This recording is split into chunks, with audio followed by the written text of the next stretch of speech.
Hello, আসসালামু আলাইকুম। আপনারা সবাই কেমন আছেন? আপনাদের জন্য আরেকটি ভিডিও নিয়ে আসলাম। আজকের ভিডিওটি বলবো না আমি কি এখানে দিয়েছি, কীভাবে রান্না করছি, এটা আপনারা দেখবেন। আজকে কিছু কথা বলবো কিছু মানুষকে নিয়ে। আমরা দেখি এমন কিছু মানুষ কন্টেন্ট ক্রিয়েটাররা আছে যারা দেখি যে ভাইরাল হওয়ার জন্য মানে একদম সর্বনিম্ন কাতারও যেতে পারে। ভাই, এদের কি কোনো লজ্জা শরম নাই?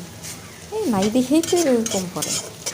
যাই হোক, এদের নিয়ে এত কথা বলার দরকার নেই। বলতেছি যে মাঝে মাঝে এদের দেখলে প্রচুর রাগ লাগে, মনে হয় যে এদের নিয়ে জেলখানার মধ্যে আটকায় রাখি কতগুলা, চিড়িয়াখানার জন্তুর মতো লাগে আমার কাছে। এই জন্তুগুলো নিয়ে চিড়িয়াখানার মধ্যে আটকায় রেখে তারপর টিকিট দিয়ে এদের মানে শো দেখি, বুঝছেন? ফালতু মানে, একদমই ফালতু। যাই হোক, এদের নিয়ে এবার এত কথা বলতে এদের খুব গায়ে লাগছে। আমি সবার কথা বলতেছি না, কিছু কিছু মানুষ এমন আছে যারা আসলে ভাইরাল হওয়ার জন্য যা খুশি তাই করে।